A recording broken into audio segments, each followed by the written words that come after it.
They told my mama she wasn't good enough to raise me, said love didn't pay the rent, and a working-class woman had no business being a parent in a world that demanded polished shoes, prep schools, and trust funds.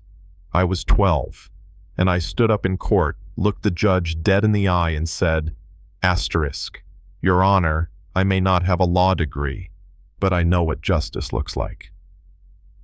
Asterisk. Let me take you back to where this all started. Our apartment in East Springfield was small, one-bedroom, thin walls, flickering lights. You could hear Mrs. Doyle upstairs cussing out her cat like clockwork, and the radiator hissed like it held a grudge. But that little apartment, it held something richer than most mansions. It held my mama's grit. She worked 3 jobs. Diner at sunrise, janitor, by noon grocery stocker till midnight. And still she'd drag herself home, heat up leftovers, check my homework, then fall asleep with her shoes on. That woman had bones made of fire and a heart bigger than the world. One afternoon she came home holding papers, trembling.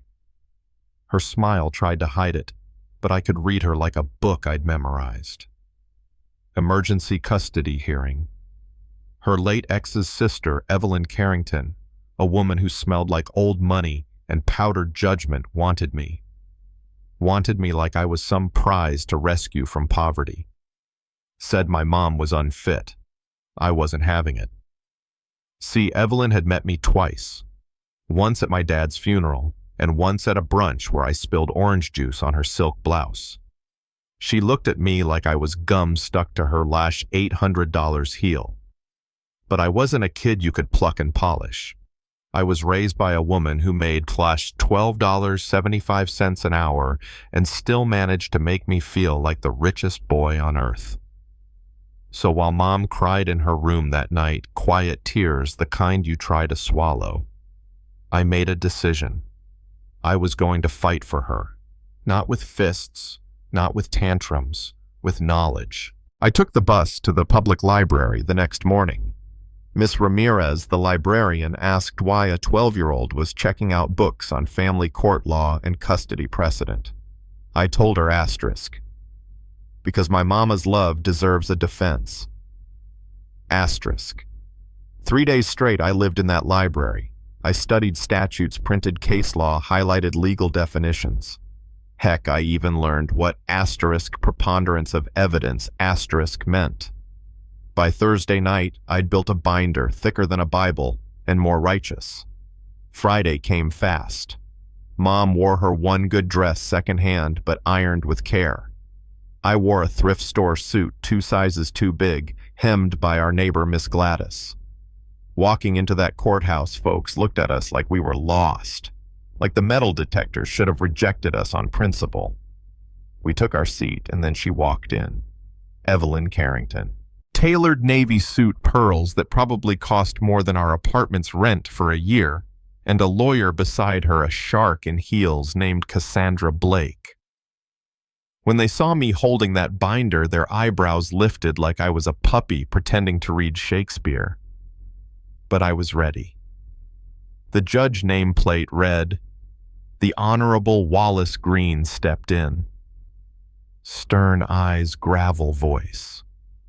Told us this was an emergency custody hearing and the court's only concern was the best interests of the child.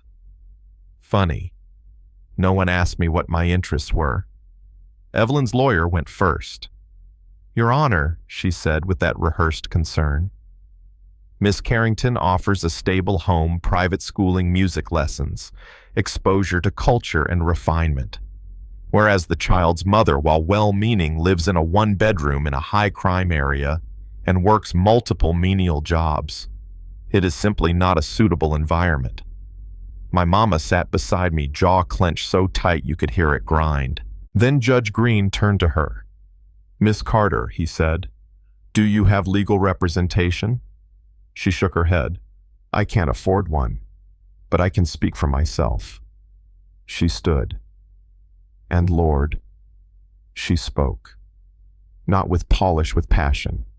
"Your Honor, they talk about money like it's love. But I raised that boy.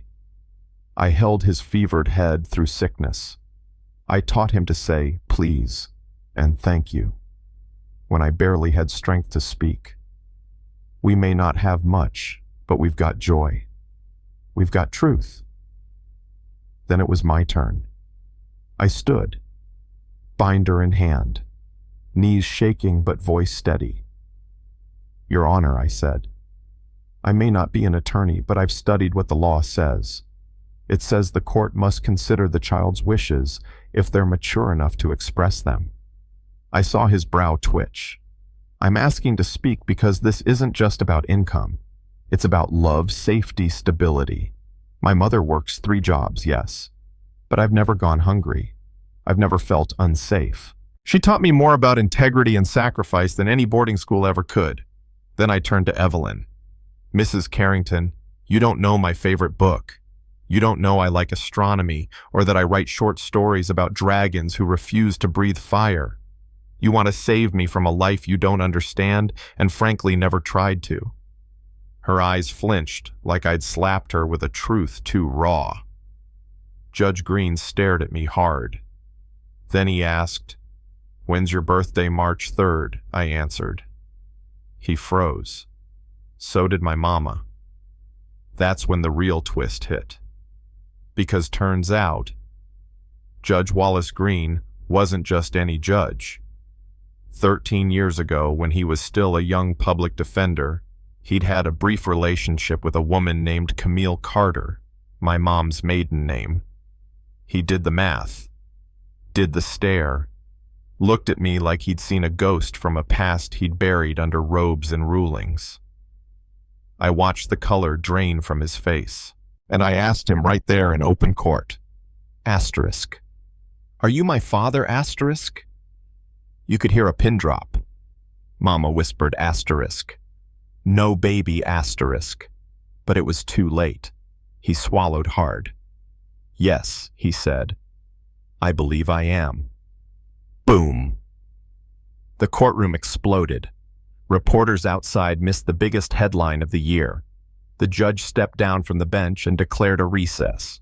Said he had to recuse himself from the case due to personal conflict. Later in private chambers, the 3 of us sat, me, my mama, and a man who was a stranger just hours earlier. And maybe something more. We didn't yell. We didn't cry. We just talked. He admitted he left scared, ashamed, and selfish. She admitted she never told him, hurt, proud, and afraid of rejection.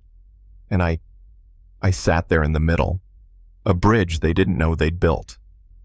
A week later, a new judge took over and ruled in our favor. I stayed with my mama, but gained a father. We're not perfect, still figuring it out, still healing, but we're doing it together. So let me ask you this, asterisk, asterisk, do you think money makes someone a better parent? Asterisk, asterisk, asterisk, asterisk. Should the past define a man's right to be part of his child's life?